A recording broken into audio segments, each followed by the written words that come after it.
Bonjour à tous et à toutes. Aujourd'hui, je vous présente ce magnifique sac. Donc, c'est un sac réalisé tout en jute avec un point en relief très joli. Donc, ce sont des hexagones en fait qu'on va venir assembler, donc 7 au total, et ça vous forme ce magnifique sac. Vous allez voir, il est hyper léger parce qu'il fait même pas 300 grammes. Alors, vous avez donc l'option de mettre les anses que vous souhaitez. Moi, j'ai mis celle-ci que j'adore. Je les trouve juste trop jolies en combinaison avec la jute. Et il me fallait également des anses longues, vous voyez, pour pouvoir soit le porter ici dans l'épaule, soit à la main. Voilà, donc c'est tout à fait compatible avec ces deux façons. Vous avez l'option de mettre un bouton clipseur, je ne l'ai pas mis, mais vous pouvez très bien le mettre pour plus de sécurité, vous voyez. Voilà, à vous de voir la façon que vous préférez. Alors à la fin de la vidéo, je mets dedans un cahier, un téléphone, etc. Et vous allez voir que ça peut vraiment tout contenir. Vous pouvez mettre des Kleenex, votre portefeuille, enfin voilà, plein de choses. Hein. Vous savez comment c'est les sacs de femmes. Alors avant de commencer, je vais vous donner les mesures. Ça vous donnera déjà une idée des mesures que j'ai obtenues. Donc d'ici à là, on est sur 38 cm. Et de hauteur totale, donc on va prendre ici vraiment de la fin du sac, vous voyez, jusqu'à en bas, 34 cm. Avec les anses, je vais vous donner aussi, comme ça, ça sera fait. Avec les anses, on est sur 48 cm. Donc voilà, bah écoutez, j'espère que le projet d'aujourd'hui vous plaît. N'hésitez pas à me dire en commentaire si ça vous fait plaisir d'autres sacs. Vous savez, le printemps, il arrive. Il va venir en volant, comme on dit. L'hiver, le froid va partir et on va se retrouver avec la chaleur et on n'aura pas des sacs. Donc du coup, on va les faire un petit peu en avance, au fur et à mesure. On en fera un de temps en temps et comme ça, quand ça arrive l'été, on a déjà plein de sacs pour aller avec nos jolies robes, nos jolies tenues, etc. Ben écoutez, ça c'est le premier que je vous présente. Pour réaliser le sac, vous allez avoir besoin donc de 3 pelotes de Namasté. Namasté, c'est du 100% jute. Vous avez plein de couleurs, je vous en ai mis que 3, mais il y en a vraiment beaucoup sur la boutique. Vous allez crocheter tout ça avec un crochet 4,5. Vous allez avoir besoin d'une aiguille à laine avec le gros trou, bien sûr, et d'une paire de ciseaux, bien entendu, de anses. Donc je vous laisse regarder sur la boutique. Celle-ci, c'est les anses avec les petites boules. Optionnellement, comme je vous ai dit tout à l'heure, vous pouvez mettre un bouton clipseur ici, sans aucun problème, pour vraiment clipser le sac. À vous de voir votre choix.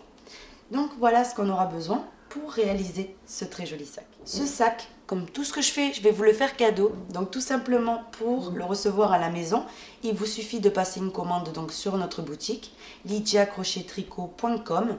Tous les numéros de commande qu'on aura reçus depuis la date de publication de ce tutoriel jusqu'à la date que j'ai notée en dessous dans l'écran. Tous les numéros de commande, on les mettra dans un logiciel qui s'appelle Pickout. Le logiciel tirera au sort un numéro parmi toutes ces commandes. Et ça sera cette personne-là qui pourra remporter donc ce sac. Écoutez, j'espère vraiment que ça lui fera plaisir de le recevoir chez elle, donc cette personne-là, et qu'elle se régalera à le porter cet été. Voilà, j'ai mis une couleur un peu neutre pour que ça aille vraiment avec quasiment toutes les tenues. Donc voilà, bonne chance à tous et à toutes. On peut passer maintenant au pas à pas. N'oubliez pas qu'en commentant cette vidéo, en étant abonné à la chaîne et en aimant cette vidéo, vous participez automatiquement pour remporter un chèque de 20 €. Donc voilà, c'est 3 choses complètement gratuites qu'il faut faire et je vous les ai notées dans l'écran et vous participez pour 20 €. Il y a exactement la même chose sur la page Facebook. Je vous invite à aller nous voir en fait sur notre page Lydia Crochet Tricot. Et vous allez voir que vous pouvez également, juste en commentant, partageant et aimant la publication, vous pouvez remporter également 20 € de l'autre côté. Donc vraiment, je vous recommande d'aller sur les deux plateformes. On va commencer donc tout simplement en faisant un nœud coulant. Ce nœud coulant avec le crochet 4,5, on va venir donc le fixer avec une maille, comme ceci. Maintenant, à l'intérieur de ce nœud coulant, on va faire 6 mailles serrées. 1, 2, 3, 4, 5, 6 et maintenant on vient serrer ce nœud coulant. On va venir maintenant unir à la première des 6.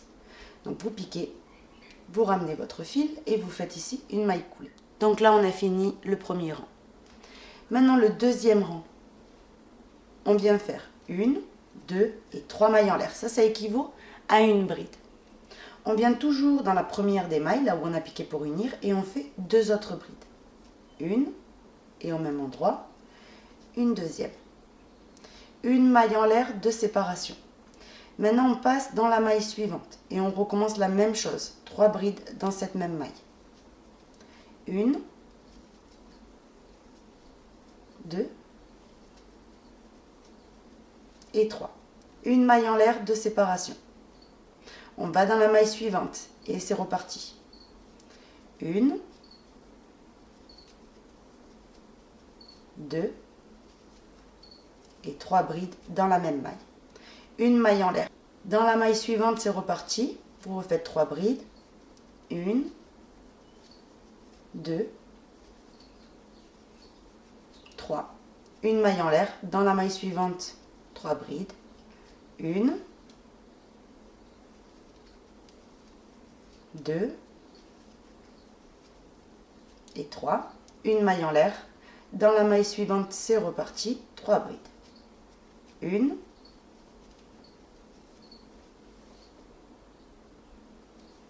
deux et 3. Comme ceci. Maintenant, sans maille en l'air ni quoi que ce soit, donc ça peut vous paraître bizarre, mais on va venir toujours unir sans faire la maille en l'air. Vraiment, à la fin, on unit toujours, vous voyez, directement. Donc après le dernier groupe de 3 brides, vous venez piquer dans la 3e maille en l'air et vous faites votre maille coulée. Automatiquement, il va se former quand même ici l'espace et ça ne va pas former de trou en fait, ça va être tout en continuité. Donc maintenant, on commence le 3e rang en faisant 1, 2 et 3 mailles en l'air. Après ces 3 mailles en l'air, les 3 mailles en l'air du rang précédent, vous les enveloppez en relief par devant. Donc vous passez le crochet en relief par devant et vous faites ici une bride. Sur la bride suivante, qui est la 2e des 3, vous piquez et vous faites une bride normale par-dessus. Et dans la dernière des 3 brides, on vient faire une bride en relief par devant. Maintenant, juste après, il y a l'espace. Ici, vous faites toujours la même chose dans tous les rangs. Une bride, une maille en l'air et une bride. Et ça, c'est ce qu'on va venir répéter en permanence. Donc, on va le refaire de nouveau. Juste ici, hop. Donc, ici, on a de nouveau 1, 2, 3 brides. La première des 3, on l'enveloppe en relief par devant. La deuxième, on fait une bride normale par-dessus. Et la troisième, une bride en relief par devant. On atterrit ici où il y a l'espace. Donc dans l'espace, toujours la même chose. Une bride, une maille en l'air et une bride. Et de nouveau, une bride en relief par devant. Donc une bride normale sur la deuxième. Et une bride en relief par devant sur la troisième. Et on atterrit de nouveau dans l'espace. Dans l'espace, une bride, une maille en l'air et au même endroit toujours une bride. Donc ça, c'est ce que vous allez faire, écoutez, tout le tour. C'est vraiment toujours pareil, vous avez un groupe de 3 brides. Donc la première en relief par devant, la deuxième normale et la troisième en relief par devant. Et dans l'espace qu'il y a ici, vous faites toujours la même chose. Une bride, une maille en l'air, une bride.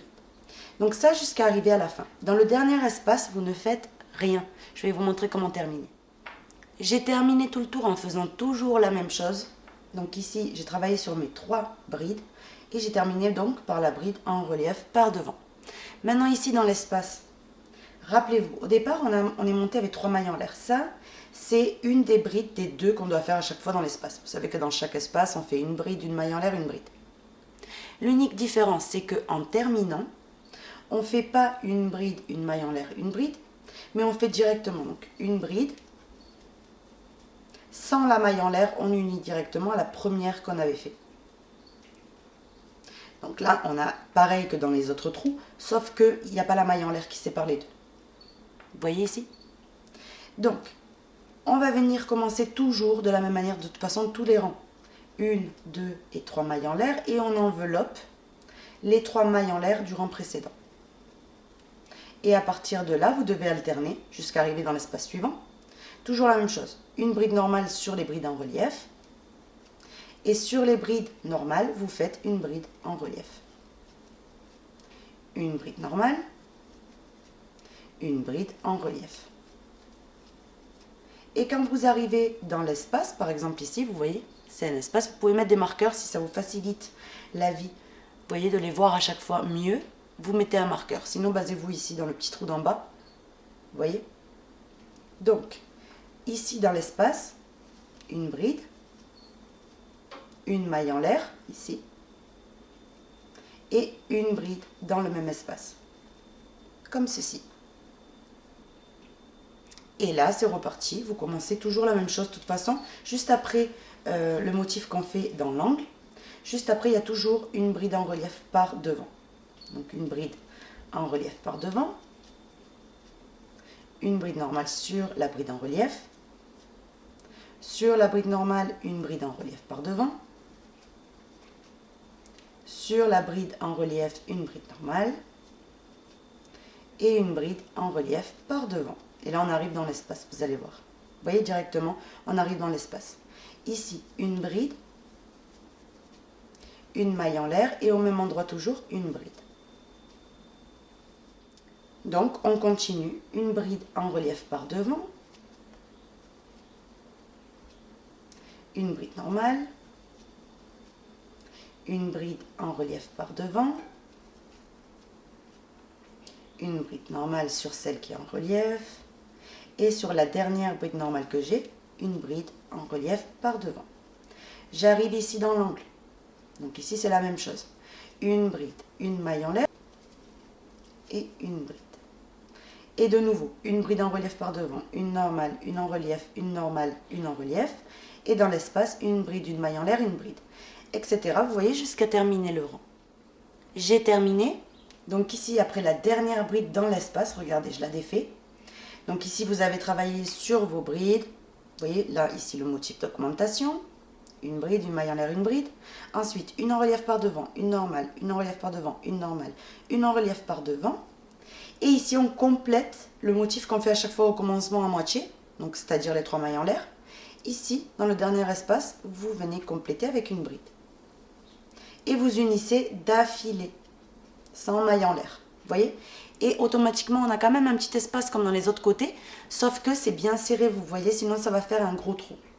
Donc maintenant, on commence le rang à l'identique que les autres. 1, 2, 3 mailles en l'air. Ça, c'est la moitié du motif ici d'angle. Donc, maintenant, vous enveloppez les 3 mailles en l'air du rang précédent en relief par devant pour commencer. Et à partir de là, vous alternez jusqu'à arriver dans l'espace, tout simplement. Donc, sur la bride en relief par devant, une bride normale. Sur la bride normale, une en relief par devant. Sur celle en relief par devant, une bride normale. Sur la bride normale, une en relief par devant. Sur celle en relief par devant, une bride normale. Et sur la bride ici de l'angle, vous voyez, qui est normale, vous faites une bride en relief par devant. Et maintenant, ici, dans le motif, vous voyez, d'augmentation à chaque fois au centre, vous faites une bride, une maille en l'air et une bride, tout simplement. Et vous repartez avec toujours la même logique. Une en relief par devant, une normale, une en relief par devant, une normale, une en relief par devant, une normale, une en relief par devant, et dans l'espace, une bride, une maille en l'air, une bride. Donc vous continuez ainsi jusqu'à terminer. Je suis sur le point de terminer ici. Vous voyez, après la bride en relief par devant, vous complétez votre motif de départ en faisant une bride dans l'espace et vous unissez directement son maille en l'air comme ceci. Et là, on a fini. Vous voyez, il n'y a pas de démarcation en fait, de cette manière-là. C'est vraiment tout en continuité. Donc, on continue ici en levant, donc c'est le dernier rang qu'on va faire maintenant. C'est le même que le précédent rang. C'est 1, 2, 3 mailles en l'air. Et vous enveloppez ici les 3 mailles en l'air du rang précédent en relief par devant. La bride suivante, vu qu'elle est en relief par devant, par-dessus, vous faites une bride normale. La suivante, elle est normale, donc on fait une bride en relief par devant. La suivante, elle est en relief, par-dessus une normale. Ici, elle est normale, vous la faites en relief par devant. Vous voyez, c'est toujours alterné. Mais comme le rang il commence toujours de la même manière, c'est tous les rangs pareils en fait.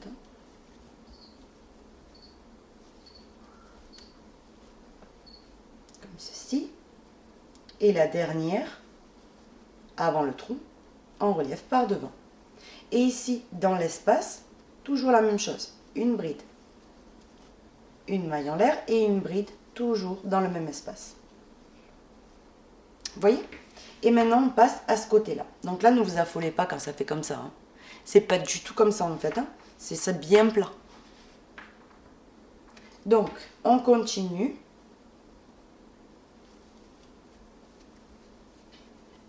Une en relief par devant, une normale, une en relief par devant, une normale, une en relief par devant, une normale, une en relief par devant, une normale, une en relief par devant, et dans l'espace, une bride, une maille en l'air et une bride, toujours dans le même endroit. Ici. Et maintenant, vous passez au côté suivant avec une bride ici, en relief par devant, une normale, une en relief par devant, une normale, etc. À la fin, vous terminez par une bride en relief par devant, et dans le trou, une bride, une maille en l'air, une bride. C'est toujours la même chose, c'est vraiment comme les autres rangs. Donc vous continuez en répétant toujours la même chose, et on se retrouve à la fin où on terminera par notre petite bride toute seule, et on unira directement à la première. Je suis sur le point de terminer. Vous terminez bien par votre bride dans l'espace, normal, et vous unissez à la troisième maille en l'air de départ. Une fois que vous avez terminé ce rang, c'est fini. Vous devez couper votre fil.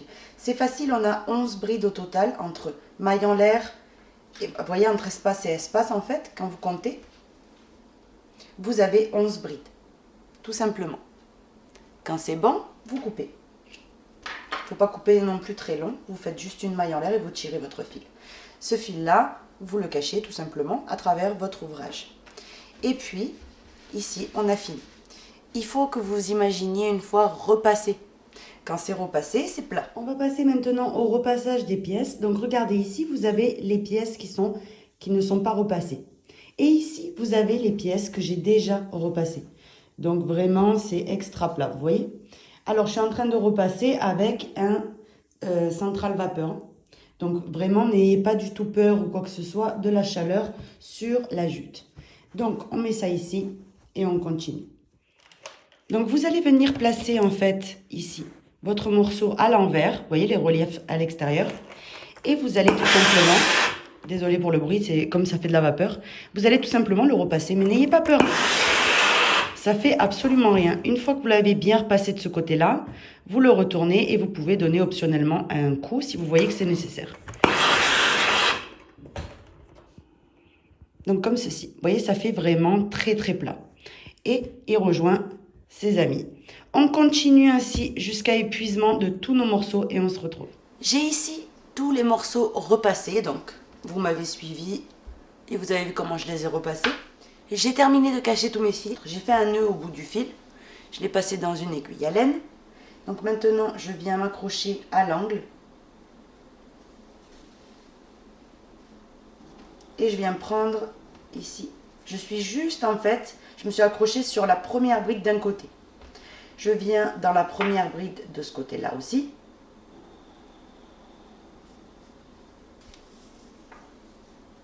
Et je vais venir tout simplement assembler non-stop en fait, comme bon vous semble. Comme je vous avais dit tout à l'heure, chaque personne, elle a sûrement une façon de coudre. Donc ici, le premier point, c'est spécial, on veut vraiment tout bien fixer. Et ensuite, ce que je vais faire, c'est que je vais tout simplement prendre le brin avant et le brin avant aussi. Vous voyez, les deux morceaux. Donc quand je les mets comme ça, regardez. De toute façon, je vais vous faire un zoom. Vous voyez ici, j'ai une maille et ici, j'ai une maille. Je viens prendre ici le brin vers moi et là-bas le brun de l'extérieur. Moi, c'est comme ça que je vais venir assembler donc le sac, mais bien sûr, vous faites comme vous avez envie. En plus, c'est jute. Donc, comme c'est de la jute, on voit beaucoup moins les défauts que si ce serait du coton normal. Donc, on continue. Vous voyez, ça fait lisse en fait. Donc, on continue jusqu'à avoir assemblé tout ce morceau-là. Donc, pour que ce soit plus facile, ici, j'ai terminé déjà d'assembler ces deux morceaux. On va venir continuer d'assembler ce morceau ici. Et on va venir, vous voyez, assembler celui-là là, celui-là ici et celui-là ici. Tout simplement. Donc quand vous aurez fini de coudre ces morceaux-là ensemble, de la même manière qu'on a fait là ou de la manière que vous souhaitez, vous allez venir tout simplement retourner et là on se retrouve. J'ai complètement fini d'assembler ici, vous voyez, toutes ces parties-là. Et comme vous pouvez voir, ça fait un relief vraiment très joli. On dirait que c'est vraiment cousu. Donc voilà, maintenant ce qu'on va faire, c'est, comme je vous disais tout à l'heure, on retourne ce morceau-là. Et en fait, tout simplement, c'est très simple. On va venir plier ça en deux à chaque fois. Et coudre. Donc on va venir coudre. Tac. Ici, la même chose. Vous voyez? Tac. Tout va plier en fait. Ces morceaux-là, donc les 5 que vous pouvez voir, ils sont pliés en deux. Tout simplement. Donc on les plie tous en deux, on les coud entre eux et ensuite il ne manquera plus qu'à mettre celui du centre. J'ai terminé ici de coudre, vous voyez, tous les morceaux. Donc regardez, je vous le montre de l'autre côté. Vous voyez, voilà le résultat que vous devez obtenir. Maintenant on retourne et on va venir mettre notre dernier morceau qui va venir relier en fait tous les morceaux entre eux. Donc, vous faites la même chose, vous vous accrochez ici par exemple, et puis vous allez venir continuer jusqu'au bout ici, jusqu'à la maille en l'air. Donc, vous commencez dans la maille en l'air, vous finissez dans la maille en l'air, et on se retrouve. On va passer maintenant à la couture des anses. Donc, moi j'ai choisi finalement de mettre celle-ci pour ce modèle-là, puisque en fait, sinon, vous voyez, ça n'arrivait pas en fait les autres anses que je voulais. Regardez, je vais vous montrer. Ça, c'est les nouvelles. Et en fait, ça va être pour un sac un petit peu plus étroit ici. Vous voyez, l'ouverture, elle était vraiment très... vous voyez, si j'aurais cousu ici, il manquait un morceau. Donc, c'est mieux de prendre cela. Vous voyez, elles sont géniales. Hein. Et en plus, ça permet de porter le sac soit à la main, soit dans l'épaule. Donc, on va venir les placer comme ceci et venir les coudre. Donc, j'ai fait un nœud dans mon fil. Un double nœud en fait, et j'ai doublé le fil. Ça c'est pour donner encore plus de résistance, vous voyez. Et ce que je vais venir faire, c'est tout simplement les coudre. Donc là, j'ai pas atterri au bon endroit. Je vais venir ici atterrir un petit peu plus bas.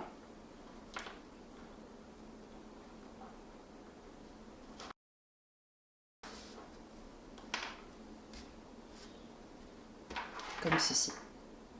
Et là, quand vous êtes au bon endroit, vous faites des allers-retours. Donc très très important. Donc vous maintenez très très bien. Et vous venez aller derrière, vous voyez, vous allez derrière. Vous revenez. Vous allez juste à côté. De nouveau ici. Et de temps en temps, vous le mettez à plat pour savoir si vous êtes en train de bien coudre. Parce que si vous déformez votre ouvrage, ça ne va pas être joli. Donc on continue.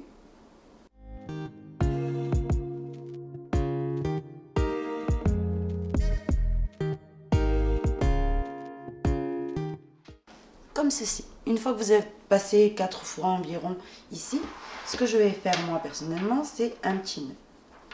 Donc vous tournez, vous faites un nœud, et ce nœud, vous venez et vous le cachez.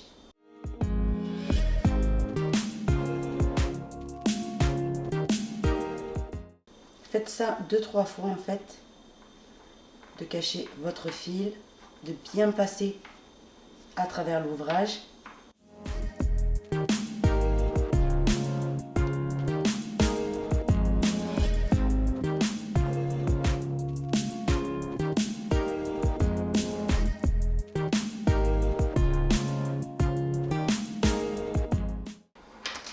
Maintenant, vous venez couper et vous allez faire à l'identique ici.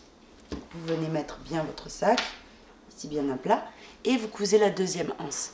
Vous allez faire ceci en fait, ensuite vous retournez, vous cousez la deuxième et on se retrouve. Vous pouvez très très bien choisir de mettre un bouton clipseur ici, à l'intérieur, comme ça, ça se ferme. À vous de voir si vous voulez faire ça ou pas. Donc voilà ce qu'on a fait aujourd'hui. Donc dedans, il rentre vraiment beaucoup de choses. Donc dedans, vous voyez, il y a vraiment beaucoup d'espace. Vous pouvez mettre plein de choses. Là, j'ai pas grand chose en fait à côté. Donc je vais mettre ici, vous voyez, un cahier pour que vous voyez dedans comment c'est. Vous pouvez mettre un cahier et il y a encore plein d'espace. Donc ça, un téléphone, enfin voilà, hein, vous avez encore beaucoup d'espace. Et ce qui est bien en fait, c'est que ce sac il se déforme pas ni quoi que ce soit. Donc c'est vraiment génial. Donc voilà ce qu'on a appris à faire aujourd'hui. J'espère vraiment que vous le ferez. Vous allez voir, c'est un réel plaisir. Vous avez un résultat tellement joli. Vous pouvez également l'agrémenter d'un pompon à franges. Enfin, tous ces détails-là, c'est vraiment comme si vraiment chacun ses goûts. Je vous laisse faire à vous. Donc voilà. Écoutez, j'espère que mon tutoriel vous aura plu. Si c'est le cas, je vous invite à vous abonner, à visiter nos sites. Je vous fais un très gros bisou et je vous donne rendez-vous très vite pour un prochain tutoriel. Bisous!